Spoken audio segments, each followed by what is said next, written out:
Hi, everyone. Once again, welcome to the Internet Court of Truth and Lies. And we are also glad to see you here, glad to see so much interest in what we're doing. I can't tell you how pleased we are at the incredible number of people that have shown interest in this. So we thank you very much for the opportunity to show it to you. We've all read a lot of things on the internet that we're not sure about, or on the media. For those of you who aren't familiar with us, TruthCourt is a platform for anyone to further explore those kinds of claims and statements and let you get a better handle on whether they are truth or lies. The way it works, it's pretty simple. It's pretty straightforward. It's based on a traditional Western-style civil court with a plaintiff and jurors. Here's how it works. First thing you do is you identify something that you read or heard in the media or online. Next thing you do is you go to truthcourt.net. You sign in, and acting as a plaintiff, you're going to file a case proposing whether you think the claim or the statement is a truth or a lie. So when you enter your case, when you file this case, you're going to answer 8 universal verdict questions about that case, and those are designed to dissect the statement. The next thing you're going to do is invite a handful of others. Up to 8 other people can participate, and those others you invite by email will act as your jurors. The jurors are going to answer the same 8 questions that you did about the same statement that you're proposing. So everybody's on the same page. When it's all done, you get to find out what the jurors think about your claim. I can tell you that you're going to be surprised. Things that you think that other people will agree with you totally, you're going to find maybe they don't. So at any rate, it's a very interesting process, and it gives you a handle on how to think about these things.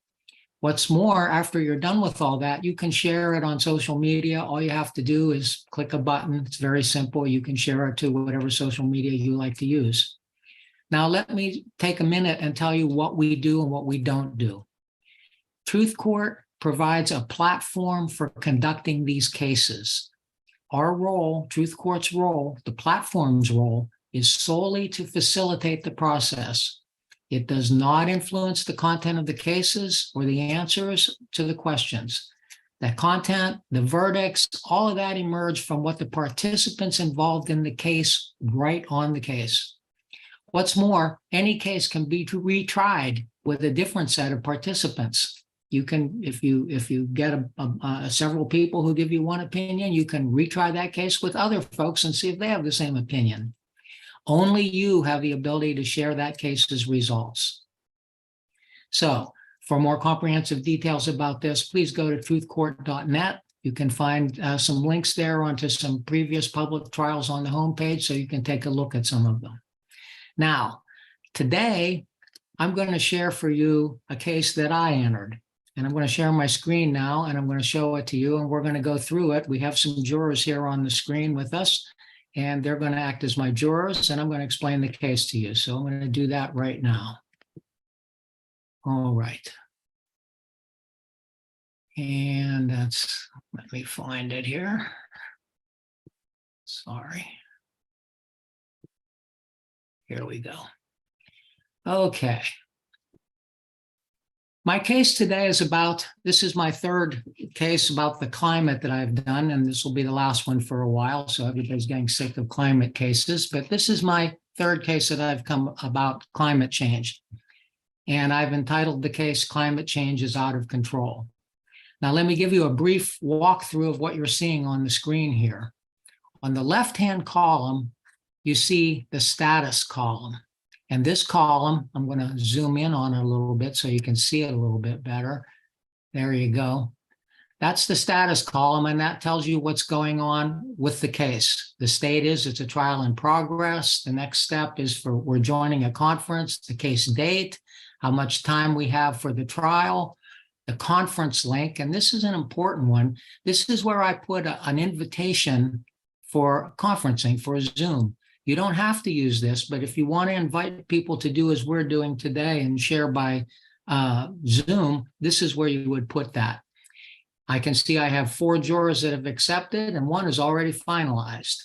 Okay, so I'm going to go back down again. The middle column, this is my column about the case details. I've named my case, Climate Change is Out of Control. The category, to quote Al Gore, an inconvenient truth that no one wants to hear. And I'm going to go through all this with you now about what my case is. Here's where I'm putting an accusation, and here you can see it says show more. We're going to show more about that in a minute. But down below in the next field, you see it says markup. And highlighted here in blue is the actual statement that I'm going to be exploring today. And the statement is, to assume or continued destruction of the planet's life-supporting systems could lead to any other outcome than collapse is irrational. All right, so that's a fairly strong statement. You notice it's in blue.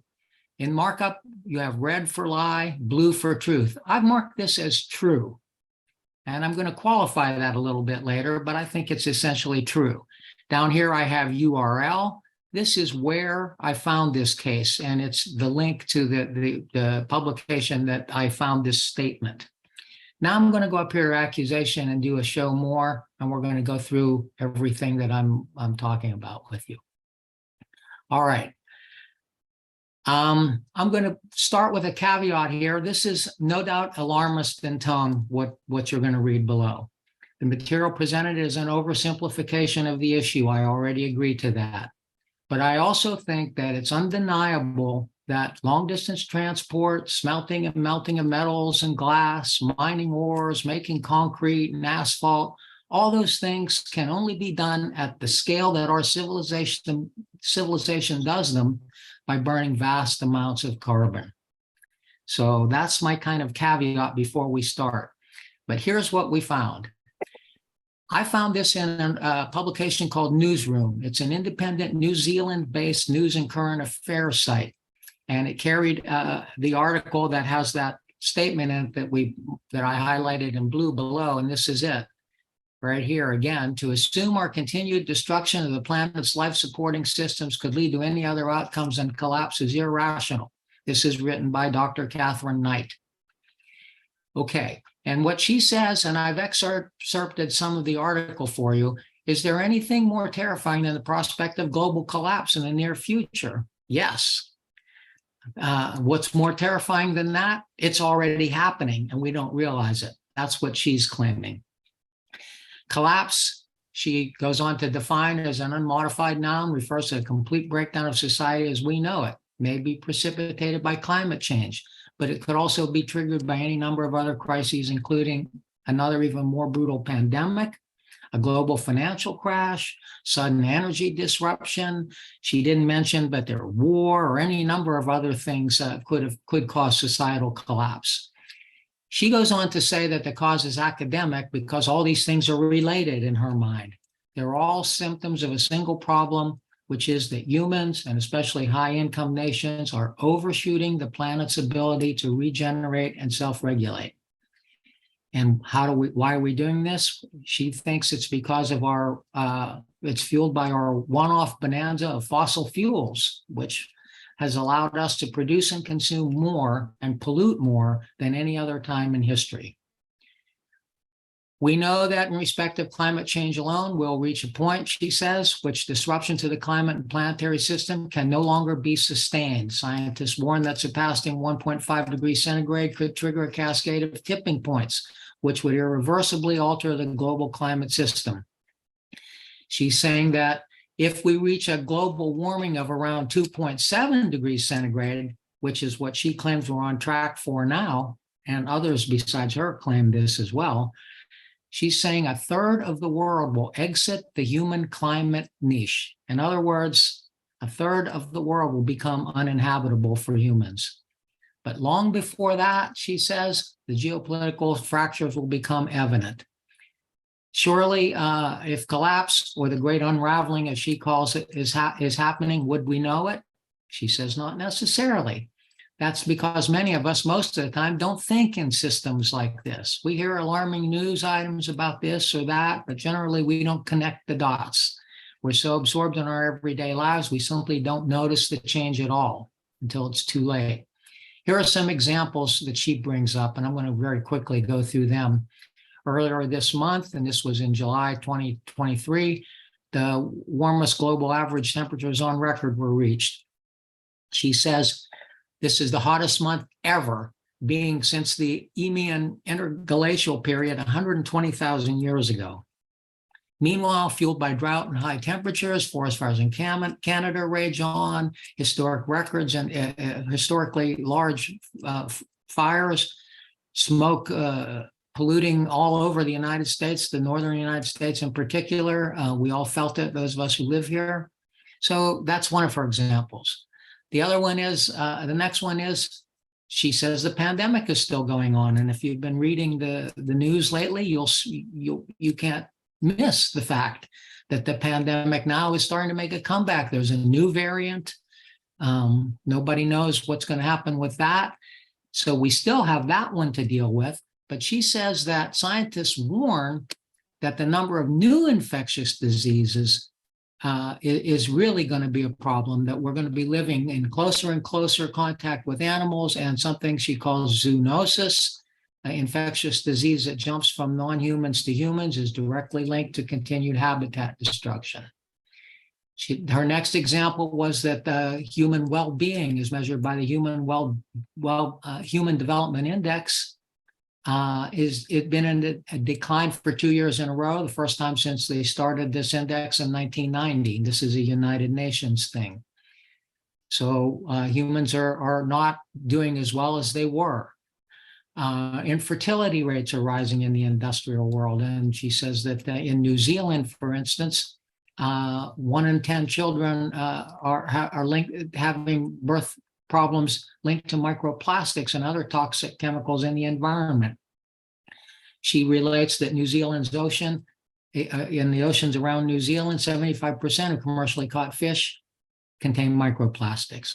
In addition to these, there's infrastructure destroyed by unprecedented storms. Fires remain storms and fires. All that infrastructure has not been repaired yet.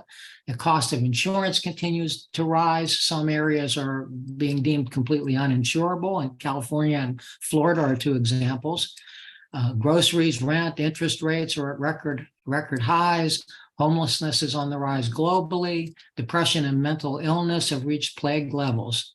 So taken in isolation, she says, all of these things might seem a bit bad, but not overwhelming. But she says, taken as multiple indicators of a global system that is starting to break down, they're alarming to the core, because they indicate that the collapse has probably already begun. Okay, but if that's the case, then more alarming reality is that despite this, our government and most governments around the world are acting as though it's business as usual. Yeah, they recognize that climate change is an issue, but most political leaders appear to be still convinced that by transitioning to renewable energy and more energy efficient technologies, we'll be saved from catastrophic climate change. This is referred to as green growth in her formulation, the central tenet of which is we can decouple economic growth from climate emissions. We can still continue to grow, but we can control climate somehow, the climate emissions somehow.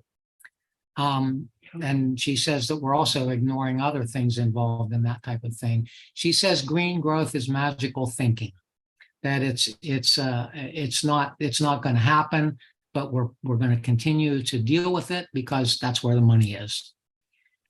Okay, so while there's an impending collapse of many civilization systems, she thinks that these present an opportunity for us to build a new and better world, but the process will be painful in the extreme. All right, so that's the case. That's the background for the line that we're talking about. I've also added, for your edification here, a few more links so you can read about this topic, and the jurors can read more about this if they wish. There's an article here in The Guardian, an article in the Washington Post, an article in the New York Times, and this really scary Wikipedia entry on climate apocalypse. Don't read this one before you go to bed. It's very scary.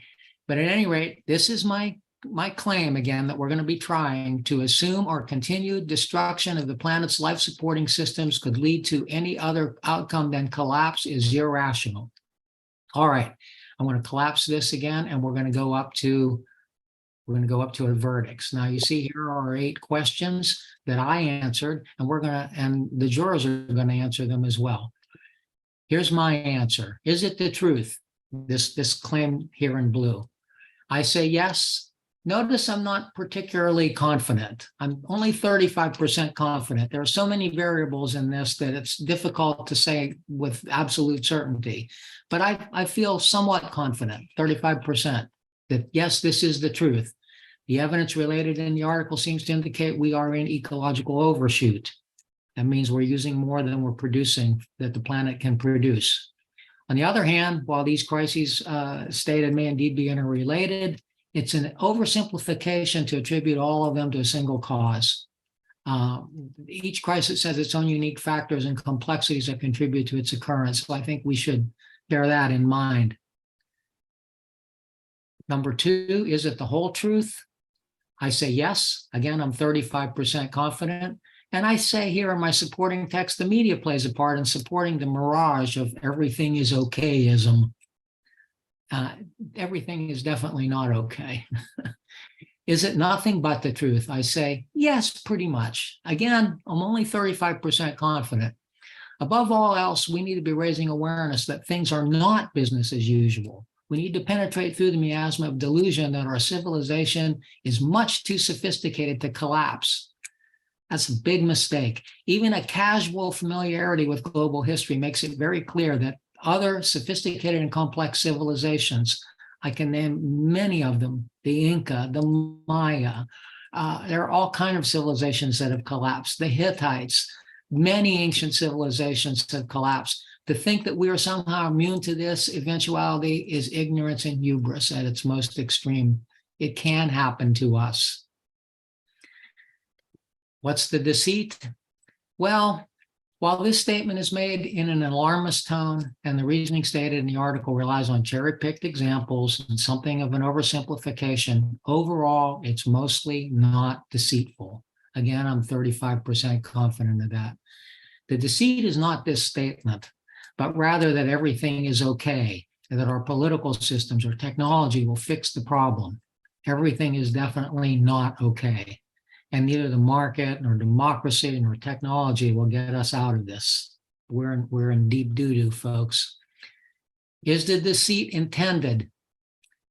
I say no. With the caveats that I've stated up above, there's a strong element of truth in this statement. What's the motivation behind the lie? Well, it's not a lie, in my opinion.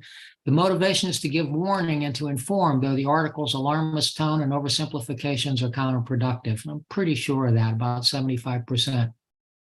My feeling here is we can let this happen in a chaotic and brutal way as the climate extremes bear down on us, or we can urge our government to embrace the guiding principle of sufficiency instead of constant growth.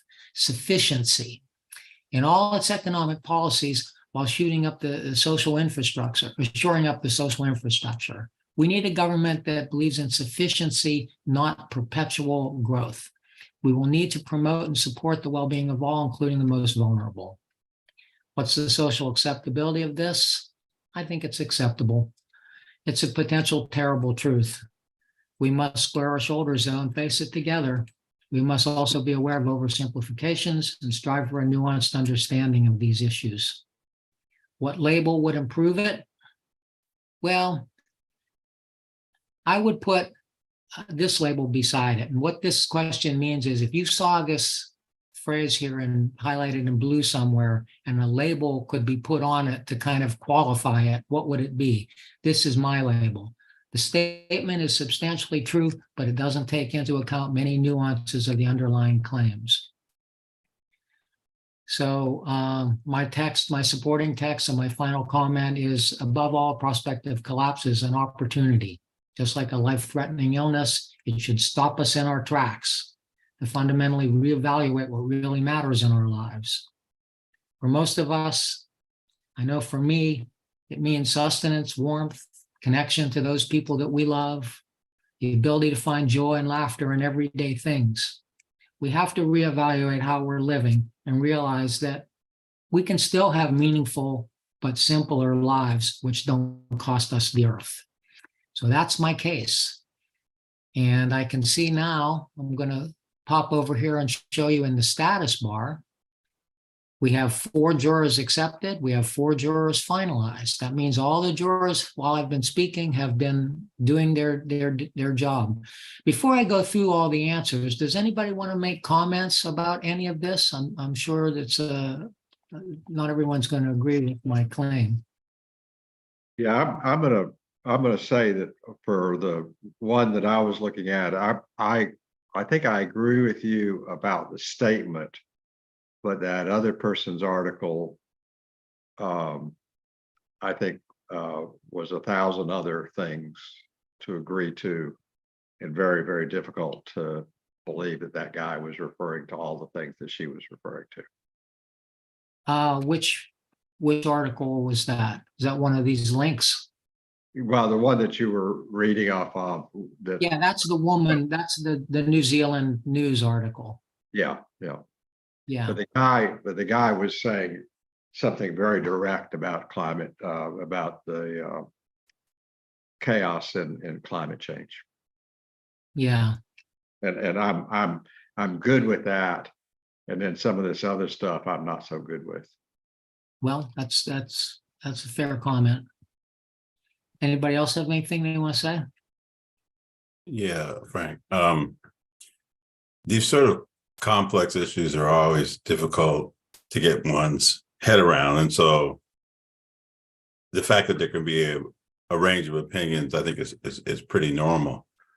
I think for those who embrace the possibility and probably do feel somewhat alarmed at others' unwillingness to confront the issues, they maybe tend to oversell it a little bit, and that tends to get in the way of the data or give other people curious about the information the room to absorb it,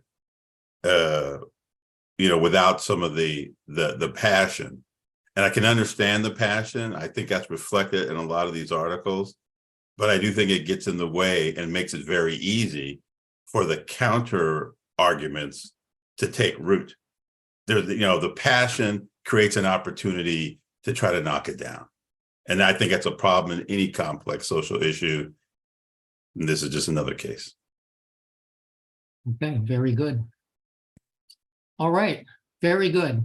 All right, so I'm going to quickly go over everyone's verdicts here. But before I do that, I want to point out a couple things on this screen as well. If you look here at the top, you notice there's a share button and there's a retry case button. The share button is just what it says. If you click that, it will allow you to share it on different social media platforms. The retry case button is an interesting button. I have the opinions of 4 jurors here. If I want to retry this exact same case, but with a different set of jurors, all I have to do is hit that retry case button. And the system will set up the same case and let me invite new jurors, and we can do it all again with a new team of jurors. So that's a very interesting feature. So you can get multiple opinions without having to re-enter the case over and over again. Just hit the retry case button. Okay, and over here looking at the verdicts, I'm going to show you that. Let's take a look here at them. Notice these color bars. Blue means agree or yes. Yellow means I don't know. Red means don't agree or no. So if we can look at the buttons here, we can look at the bars, we can see there's some substantial agreement here. Is it the truth? All the bars are, the whole bar is blue. That means all 4 jurors are basically saying yes. Let's take a look in depth. The way we can do that is just by clicking on this, clicking on the bar, and you'll see my answer. But you see down here below 4 other answers from the jurors. They're all saying the same thing as I'm saying, yes, but they're not saying exactly the same thing I'm saying. So let's take a quick look at them. Juror number 1 says yes, confidence 60%. Juror number 2 says yes, confidence 75%. And there's a good deal of supporting text here. Multiple causation argument is correctly associated with chaos theory. Interesting, which quite formally predicts collapse is almost certain under such circumstances. Oh, now that's a viewpoint I did not know about. Chaos theory proposes two predictor functions. One is the gradual change and the other is chaotic change. The problem under chaos theory is that it only can predict when the collapse occurs after a few successive collapses. It can predict the next one. That means we can't necessarily see when the chaos first starts. So this warning is perfectly believable. Now this is one of the beauties of the court. That is a perspective I was completely unaware of, and it's an interesting one. That's very good. Yeah, so this is the one that if you restrict yourself to his statement, okay, this blue it's statement. unique. So climate change, the collapse in the climate, which basically will kill everybody, destroy everybody on the planet. Okay, he is saying that, you know, we don't know when the collapse will occur. It's just coming. We just know it can happen. And what this is saying is by the way, since it hasn't occurred yet, and this is a one-time only collapse, that everybody dies. Okay. Chaos theory can't predict it by definition. And so what this means is the only warning we're going to get is the warning we have. Yeah. And this is for climate change. In other words, because the system can completely collapse, people don't realize it. And so a lot of these other systems, I don't believe can completely collapse. A lot of the other ones are a collapse of society or a collapse of this or a collapse of that. But the one with climate change, everybody dies. Right. Nobody survives. Right. No life on the planet survives. Wow. Okay. And that's the one that you're missing. And I think that's what he's saying. I think he's saying we got to worry about this. Mm-hmm. Okay. Well, wow. That's sobering. Okay. Juror number 3. Let's see what juror number 3 says. Yes, also answer confidence 85%. It's entirely plausible that if we keep on track to 2.7 degrees centigrade heat increase, then a third of the world will become uninhabitable for humans. But if we swerve off that track and join together immediately to slash greenhouse gases roughly in half by 2030, then stop adding carbon dioxide to the atmosphere altogether by the early 2050s, if those two steps were taken, the world would have around a 50% chance of limiting warming to 1.5 degrees Celsius. My guess is there's only one chance in 3 of that happening. So collapse avoidability probability is 16%. Interesting also. Well, I love that. That's a great answer. Okay, that's a good one. Very good. That's a very good one. Okay, so we have some bit of a chance there. Juror number 4 says yes, confidence 45%. The issue is fraught with misinformation and alarmism, but there is evidence suggesting that overshoot is a possibility. Yeah, there sure is. Okay, now, is it the whole truth? We see we have some different colors in the bar here, so we have a little bit of disagreement. All right, I say yes. Now, juror number 1, if you look up here where it says plaintiff, you see the little blue button with the little copy symbol beside yes. If I look down here below, I see the exact same symbol beside juror number 1. So that tells me that juror copied my answer exactly. So we don't have to go look at that. It's the same as mine. Juror number 2, however, does not have the exact same symbol. So we're going to look at it. Yes, confidence 75%, different confidence level. Okay. Juror number 3 says, no, it's not the whole truth. 70%. No predictions of the future can be the whole truth. That's probably true. If we had a strong increase of volcanic activity that could cause significant cooling, a lot of dust in the air, as has happened in the past, that would be a disaster in and of itself, but it wouldn't be a climate collapse, at least not the way it's happening now. That's interesting. Okay, and juror number 4, not sure, doesn't know. Correlation is not causation. Amen to that. The various indicators cited can be into a model that supports the overshoot claim. But for such complex systems, which in hubris we think we understand, other reasonable models could show a different result. Well, that's true. It is a very complex issue. So that's a guarded answer. I appreciate that. Is it nothing but the truth? My answer, juror number 1 has copied that answer. Juror number 3 and juror number 4 copied that answer. You see the exact same symbols as we have up here by mine. So we don't have to look at those. Juror number 2 has a different answer. Juror number 2 says the answer is yes. It's nothing but the truth, 65%. Above all else, we need to be raising awareness that things are not business as usual. Okay, that's the same thing I did that I said, but the confidence level is different, a little higher.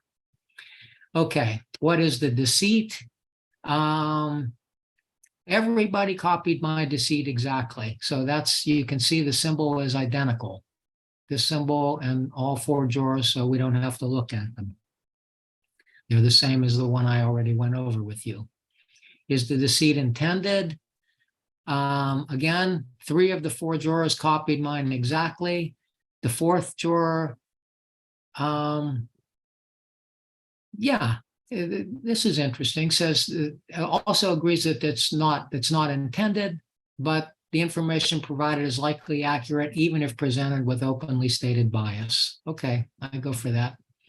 What's the motivation? We have 2 of the 4 jurors that copied mine. Juror number 2 says motivation to give warning. Okay, and the difference here is in the confidence level with juror number 2. Higher confidence level than I had. Juror number 4, let's see, said that the answer is the same, confidence level higher, and the possibility that the claims are true is sufficient to threaten the interests of the powerful entity. Threaten the interests of powerful entities with the facts and demonize the messengers. Well, okay. So we're all had now. Okay, we're all in on it. Well, that's possible. You know, who knows? I mean, I'm not going to rule it out. I appreciate that perspective, though. Okay, what's the social acceptability of the truth or lie? 3 of the 4 jurors have copied my answer exactly. Juror number 1, slightly different. Acceptable, 90%. Just change the acceptability level down a little bit, but otherwise same. And what label will improve? Let's see, jurors 1 and 3 copied my label. Juror number 2 has something different. Juror number 2 says no label needed. It's a great statement, which is correct. Okay, and juror number 4, the statement is substantially true, but it doesn't take into account many nuances of the underlying claims. I think that the only difference in this one is that the confidence level is a little different than mine. So there we go. All right, so there it is. There is my case. And I think this is one that I'll probably retry in the future and get other folks' opinions on this as well, because I think it's an important issue and I'd like to get a wider range than the folks that are here today about it. All right, very good, everyone, very good. Okay, so everybody has, you've seen here how this works. You've seen here how this can open your eyes to different viewpoints and different understandings of the issues. I thought I had researched this pretty well, but I was surprised by people that I know fairly well who have given some answers that I never expected and that I didn't know about, and they're very enlightening. So I was happy to get them. So what I'm going to ask all you folks out there to do is I want you to go to TruthCourt, truthcourt.net, sign up if you're not signed up, and run your own case. It's very simple. It's not that difficult to do. You have to do a little bit of reading, perhaps. You have to answer 8 questions about a claim, but you certainly have a wide group of people that you would that you might find this all very interesting. You should do it. You should go ahead and file a case, send invitations to folks you know, and talk about this kind of thing. It's a good thing to do.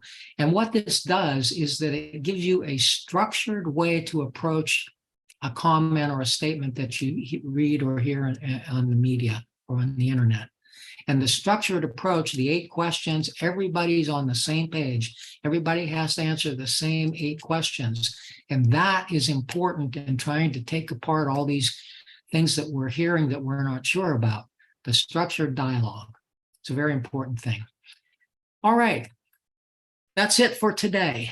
We'll see you again next week for another public trial. We hope that you've enjoyed this one, and we hope that you'll share it with your friends. And we want you to go to TruthCourt and try it for yourself. It's free, it's simple, and it's going to teach you a lot about things. Very good. Take care, everyone.